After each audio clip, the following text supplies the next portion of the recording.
The third week of Dana White's Contender Series, and we've got a wild flyweight matchup between Luciano Pereira, and he's taking on Felipe dos Santos. For Dos Santos, he's 4-0 and a no contest in his last five, but he's undefeated on the career at 7-0. When it comes to Pereira, he is 4-1 in the last five.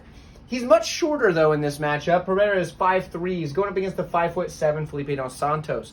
And now let's go ahead and start with the breakdown of Dos Santos. He's a little more complicated to break down than a guy like Pereira is.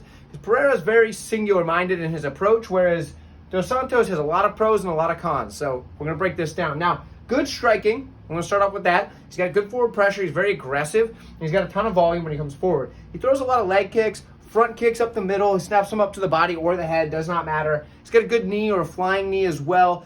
He kind of overdoes it, though. He does get a bit wild on the feet. In fact, he's way too wild. You'll see him slip, fall down, things like that quite a bit. Put himself in horrible positions just because he's getting out of place with some of those wild strikes that he throws. And you don't really like to see that. And it also kind of makes his striking defense just not quite as good as you'd hope to be for the fact that he's always, or not always, but a lot of times out of position because he's throwing these wild, crazy strikes. Now, thankfully for him, he's a very durable fighter. And he hasn't really paid for it yet because he's been durable. But it is something to look forward to kind of seeing as it plays out in this matchup where he's fighting a guy that's very, very hard hitter. So for Dos Santos, a lot of pros, a lot of cons in the striking. When it comes to the grappling, kind of the same story. So he's got good jiu-jitsu.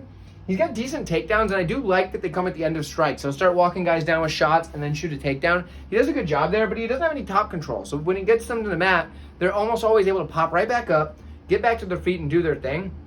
But he does seem to have a good enough gas tank to continue to do this. I probably should have wrote that up there, but I kind of ran out of space. He's very much submission over position. And I think that's why the top control lacks as it does.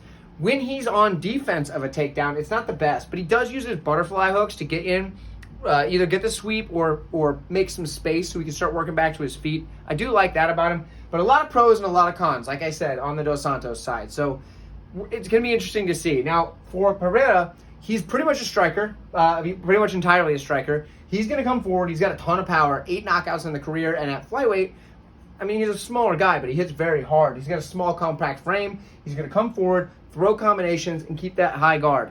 That's what he does, and he does it very well.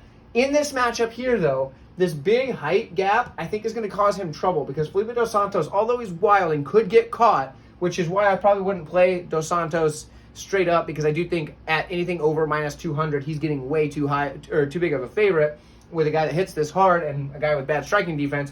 But I do think that he's going to be able to use that range, use the front kick, get the leg kicks going, and just kind of work things into this matchup in a way that keeps him safe enough, even if he gets a little off balance, and he's going to be able to get the win that way. So for me, I'm going to take Felipe dos Santos to get the win here. Also, another thing is he was the one originally scheduled for the matchup. I know that isn't like mega short notice, but there is that as well.